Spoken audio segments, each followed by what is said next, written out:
Welcome back to the show, ladies. I am super excited about today's episode. We actually have a very special guest from England in the house with us today. We have the beautiful Rebecca Dickinson here with us. We actually connected through Instagram a very long time ago, and it was actually one of her posts in regards to a breakup, I believe.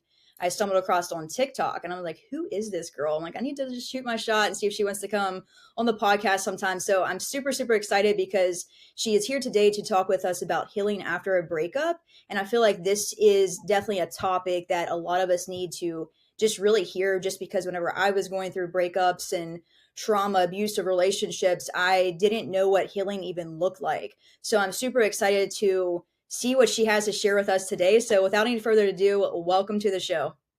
Thank you. Thank you so much for having me. This is my first podcast appearance, so I'm super honored to be here. So thank you for having me.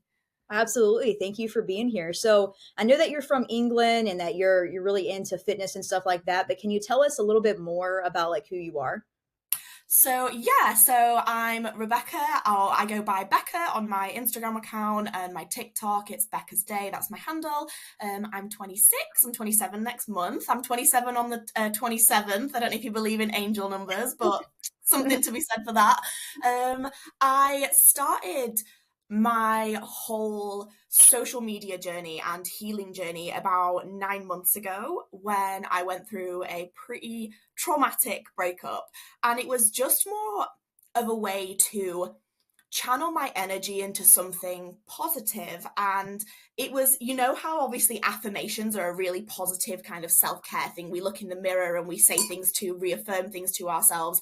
Saying things out loud to my phone and posting them was kind of a way of me reaffirming stuff to myself and trying to help me move through healing. Like, similarly to you, I didn't know what it would look like for me. It was just an outlet, and I've been able to build a really beautiful community of nearly 35,000 people now across Instagram and TikTok, all people wanting to step into their healing era, become the best versions of themselves, and just like build a beautiful life for themselves after, primarily after coming out of a breakup and a heartbreak. Right. I love that. That is so exciting. I've really seen your Instagram really just take off really quickly. Like I feel like it was like 2 months ago, it was like a 13K. And then is it like a 26K right now or something? I just hit 25K today on That is Instagram. So awesome.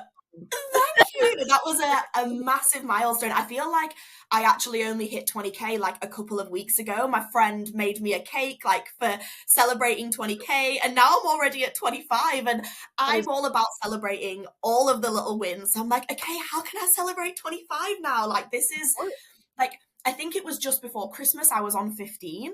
So I've gone up by 10 like in the space of I think 3-ish months, which is just incredible, because knowing that I can like reach people and like I always said, if my account one helps me but two can help one other person, then I've done something really wonderful. And my DMs are so full every day of people telling me how much my content is helping them and sort of asking me for guidance and asking me for more help. Obviously, with my little kind of PSA of I'm not a therapist, but I can kind of give my 2 cents worth of on, course. to help people. But it really has popped off so much, and like I love that. I love that I can help people, and I love that my content is getting shared.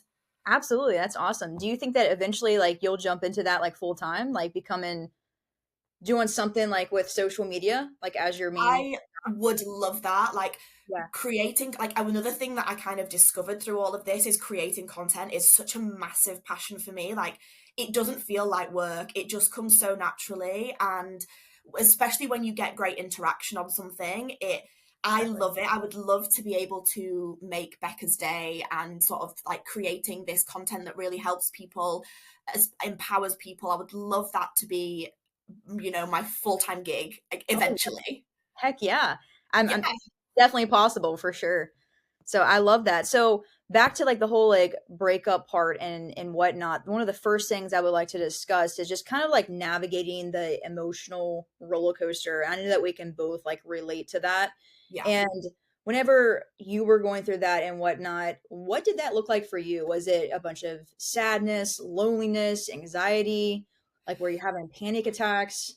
What was Like that? back, like right at the start, it was, I can only describe it as a feeling of, it feels like you're being sucked deeper and deeper into like a black hole that you just won't come out of. Like, it wasn't that I went through this breakup and suddenly every day was easier and the sun was shining, and like it wasn't like that at all. In fact, for a period, it felt like it got harder.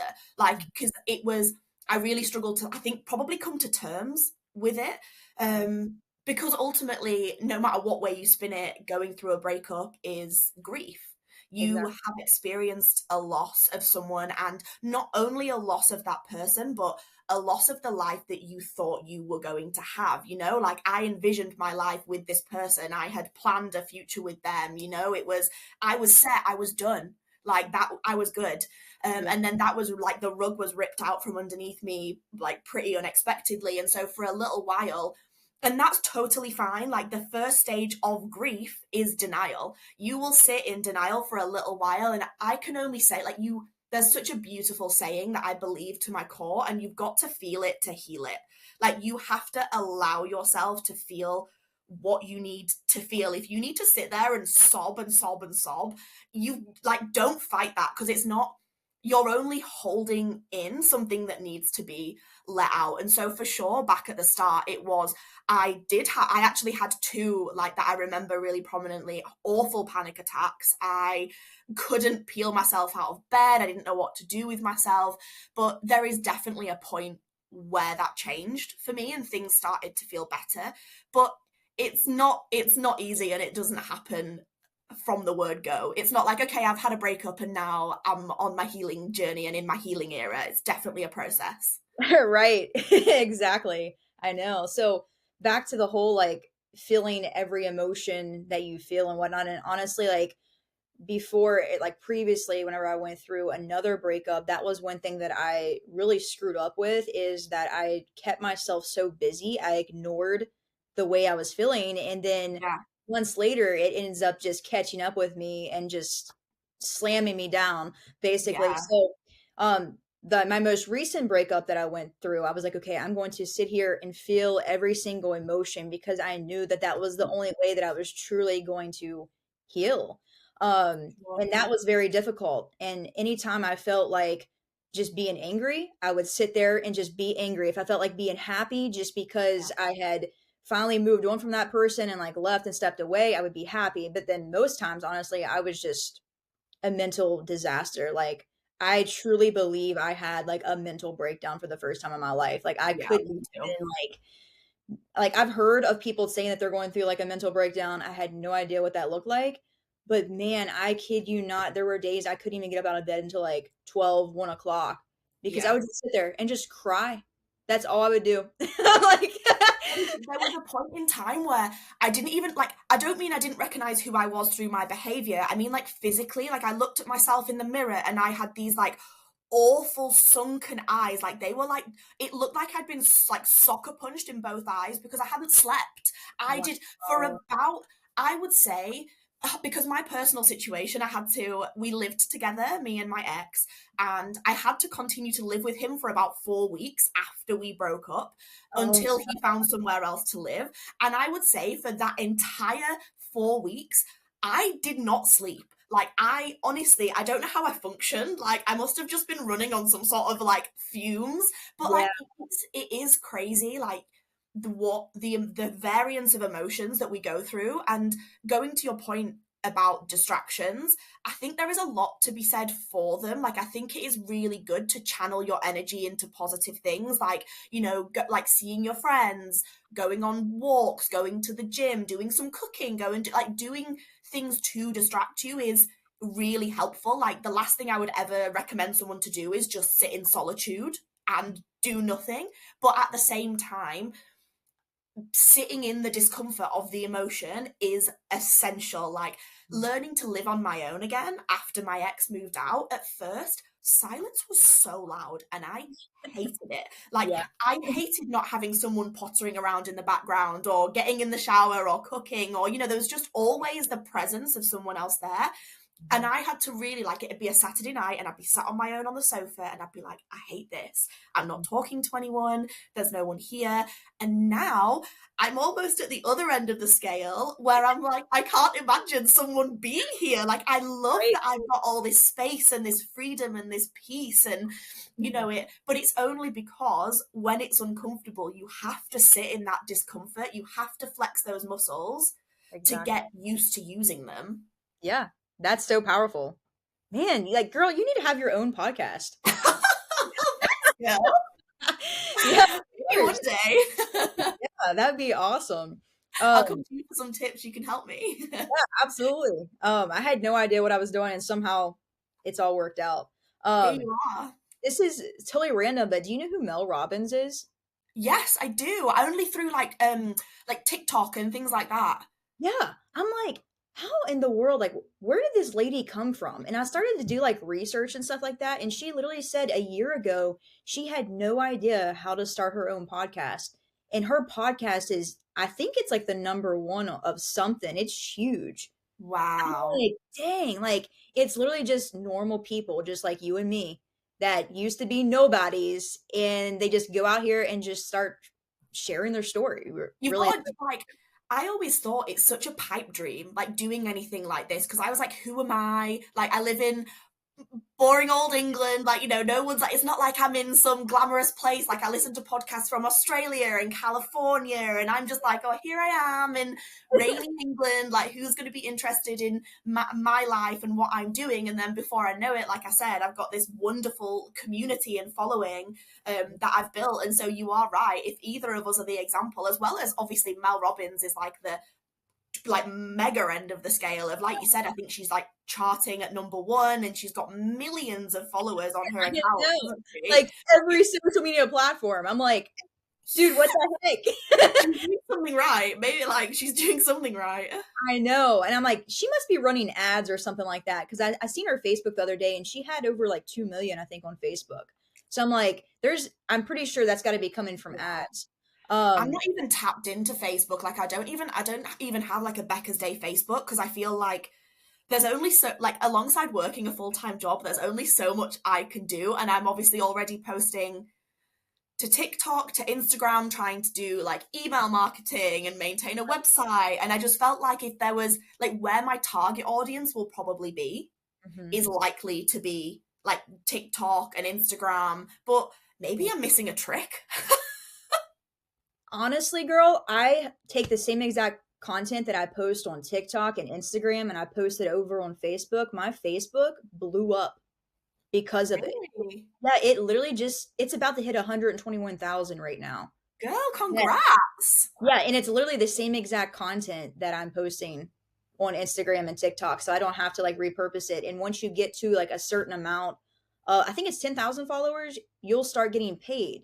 They run little ads, and I guess whenever people go and purchase something through the ad, Yeah. they get yeah. The last time I had like a video hit, I think 3 million, and I got like almost $800 from that That's one. incredible because there's no, I don't get paid through Instagram for anything. So my biggest platform is Instagram, and I have many videos that have had over 1 million views, Oh, and I don't get any revenue from that. So like when people say, you know, you must be making money from it, absolutely not. I've not made a penny from Becca's Day, like nothing. And that's not why I started off doing it at all, and it still isn't why I do it. But obviously, like, girls got to make a living, you ex- know. And if I'm like, if you can help people and also bring some money in to help pay your bills, then that's, to me, and that's a win-win. exactly. And like you deserve to be paid. Like that was something I had to get over. I'm like, oh, like I'm not in this for the money and whatnot until one day somebody was just like, Jordan, like whenever you walk in your calling's going to get you paid. And even though you feel like everybody else is out here doing like the same thing, and you're like, who's going to listen to me? Like it was me. Whenever I started this podcast, before I started the podcast, I'm like, I have a stuttering problem. Who's going to want to listen to me? There's all kinds of like podcasts out here already. And this podcast hit 5 stars on Spotify within less than 2 months. And I'm Girl, that is incredible. I know it's crazy. And but what I was trying to get to though is somebody told me whenever I was talking about that, like how there's so many people out here that it's kind of like doing the same thing. There's all kinds of podcasts. Yeah. And this lady came up to me and she was like, Jordan, there's certain people that only want to hear from you. There might be other people out here doing similar things, but only certain people can resonate with you and your story, and they only want to hear from you whenever they see your content and stuff like that. So Well, that ultimately, like, you are your brand, aren't you? Like, I am Becca's Day, and I understand that there'll be loads of other people out there doing self-development, healing, recovery from a breakup, etc., etc. But people, like you said, tune in for you. They want to hear from you. They like your content. They like you. So, and you exactly. are right. That really resonated with me when you said, people, like, you deserve to get paid for what you do, and you will get whatever your calling is. You'll Yeah, get paid for that. And exactly. yeah, I that kind of hit home because part of me, I don't know if it's imposter syndrome or whether I'm just like, I feel like a fraud for being paid for doing something, but absolutely not. That's Yeah. a limiting belief that I need to get rid of, rewrite. Yeah, that's really what it is. There's really no way to like sugarcoat that because like I had to get over the same exact thing. That's really what it is. Yeah. So whenever it comes to self-care and healing and stuff like that, I'm sure that you were in the gym. Were you in the gym like every single day after your after your breakup? Yeah, like admittedly, yes, I was. That was a Yeah. huge thing for me. Like, I was already into it before. I can't say that this was like the transition for me where I suddenly got really into the gym. Like, I did a lot of activity and stuff before. And with the gym that I go to, there's a really big community base, and I've got some really incredible friends through that community base. So, there's like-minded people who wanted to train with me, who wanted to like go on walks with me, who we'd go and we'd train, and then we'd go and get a bagel and coffee after. And it was like that as a distraction, but also like a positive channeling of the energy in a safe space around people who knew about the situation, and I could be, honest with them about how I was feeling. I think like self-care is, you have to look after yourself in the wake of a breakup because you don't have anyone else to worry about anymore. In theory, as horrible, like as awful as a spin that is to put on it, when you're in a couple, you're constantly thinking about what's best for you and your partner, whereas now you just have to think about and do what is best for you. And if self-care, like whatever that looks like, Mhm. that's what you need to channel your energy into, because I have found that something for me is building a really full, beautiful life for yourself, being so, and I don't like the use of this word, but selfish, because it's not Right. selfish. You can't pour from an empty cup. Like, Right. I can't help other people if I haven't given love to myself first. Exactly. But like, I just think that there's so much to be said for creating a life that no one can take away from you. So now, hopefully, when I meet my soulmate, my dream partner, they'll like be a really lovely addition to my life, and I won't be codependent on them, or I won't be reliant on them for happiness, which I sort of, on like in hindsight, I probably was a little bit like that with Mhm. my ex. Like, if someone had asked me if I was free to make plans, I'd like check my diary to make sure, oh, what's he doing? Do we have anything planned? Rather Right. than just being like, yeah, I want to do that. This is like, we're allowed to be two independent, separate people. Yeah. So I've been working really hard on building a life that no matter whether someone comes or goes from my life, I Right. still have this beautiful life that I've built. I love that. That's so powerful. And I think that's something that we all really need to focus on, honestly. For Especially like sure. whenever it comes to like our health. Like our health should be like a priority even regardless of whether we're with someone or not with someone. Yeah. And whenever I went through my last breakup, that was one thing I feel like I was in the gym like almost every single day because that's how I was getting through with everything. But then Yeah. it really opened up my eyes to where I was just like, man, like I instead of living with a mindset of, oh my gosh, like I got to go work out, I got to go to the gym, I need to eat healthy, and just kind of looking at it like a burden, I was like, no, like I'm doing this for the little girl within me because she deserves the best version that I can actually give her. And that completely changed my perspective. I Um, love that. whenever, It's like that shift of, I have to go and work out to I get to go and work out was massive for me. Like, there are people out there that don't have that privilege, and I I'm the same as you. Like, as a like growing up, I wasn't into fitness. I was always the one that I wasn't in great shape. Right. And so now I'm doing that for past Becks, but I'm also doing it for future Becks, Mhm. so that when I'm 80, I can, functional fitness, I can carry my own shopping in from the car, and I can get up the stairs, and it's not problematic. And it really is like focusing on your health. But like Mhm. mentally, going to the gym is just as much for my mental health as it is my physical, without a doubt. Absolutely.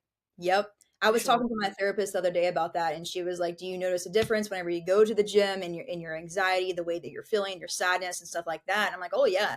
And she was just talking about how important that is to just be in the gym and just to have like your body moving, especially whenever you are dealing with trauma and whatnot. Yeah. So, I have like a whole list of things like that I'll go over like just really quickly of things that help me personally with healing and whatnot. And it was really just having supportive friends, cutting out anyone that was toxic, going to therapy on a weekly basis, being out in the sun. It's just like little things like that, even and Yeah. just like doing things that are like good for you, things that you love. Like for me, a good cup of coffee and sunlight makes me so happy. Amen. Yes. Amen. Like so happy. But then I also was listening to like a lot of podcasts and books and stuff like that. Like This Is How We Heal, that book that we were talking about previously and stuff like Yeah. that. There's another one called Damaged but Not Destroyed by Michael Todd. And Okay. it is so good. He talks about like how your trauma, your addiction, he even like talked about pornography and divorce and how like it's not your fault at all, but it is your responsibility to heal from it and to stop walking in shame and stuff like that. Yeah. So those were just like a few things, but I feel like the gym and therapy were like the Yeah. top two things that have really helped me a lot. But what about for you? Yeah, so very similar to you, I had an incredible network of friends and I really utilized those. And I made sure that I know none of them expected it, but I made sure I like showed my gratitude for it. So I'd buy them flowers and I'd do little things for them, because no one has to be there for you. Not in that, like realistically, we all have our own stuff going on. So I just think that making sure that when people are there for you, you show them how grateful you are and how much you appreciate them is massive, and the joy that that will bring back to you as well Oh, is wonderful. yeah. So therapy as well for me, I think even if you're not going through a big traumatic breakup, every single one of us should be in therapy, because we probably have like childhood trauma and we all have our demons and we all have our things to work through, and we can all be better, like continuous self development. But definitely in the wake of a breakup, like therapy is like, there's nothing better really than sitting and talking, other than talking to your friends, talking to a professional who can actually give you tools to deal with what you're going through. um Reading podcasts, audiobooks, ranging from, like, if I want to, like I say, switch off, true crime and stories, to self-development, like anything in between, depending on how you're feeling. My Sunday morning cup of coffee in bed, like open my curtains, natural light, has become sacred to me. It's sacred. I love that. Is my I love highlight of that. my week. Yes. I started doing ice baths actually, which the like physical benefits are, especially as like an athlete, recovery are incredible. But Mhm. the biggest stimulation and the biggest benefit I see from ice baths is my mental. I get out, and the endorphins that flood me after I've done it, because you probably feel anxiety before you do it, right? And you're thinking, I can't do it, I don't want to do it. And then when you've done it, you've proved to yourself you can do the hard thing. Your anxiety was lying to you, telling you that you couldn't, and you've proved that you can. And Yep. that is only something I've started in like the last 6 months or so. So in like my healing era after my breakup, I didn't do it before, and it has like helped me tenfold. 60 seconds in an ice bath each day or every other day. Okay. Honestly, that is huge for me. Huge. That's great to know. I've been like ending my showers with like a cold shower. I have like the ice bath, like the cold plunge. I just have to set it up. I haven't actually like set it up yet, but now I'm gonna set that up tomorrow. Now that you Get it said up. that, Set it up. I felt like you were gonna ask me something about that because I've been seeing like a few of your videos in the ice bath or whatever. I'm like, I've really got to get mine set up. So Yes, and then you need to message me and tell me how you get on with your first one. It's going to be a shock to the system, but you'll get out and you'll feel incredible. yes, I 110% believe that for sure. So in conclusion, what is one thing that you would like to leave the ladies that are listening to this today with? Do you have any word of encouragement or anything like that? So the core of everything that is Becca's Day is that I promise you it gets better. Like, no matter how dark and how bleak it might seem, it really does get better. But you also have to make the choice for it to get better. Like, don't get me wrong, time really does heal. Like, the further away you get from a situation, it helps. Hmm. But you have to wake up each morning and decide that you deserve better. You deserve to be with someone who actively every day also wants to be with you, who prioritizes you and loves you in the way that you deserve to be loved. And like, I remember there was a point where I was driving home from the gym actually, and I was just crying. Like, I felt awful. I was like sobbing in my car.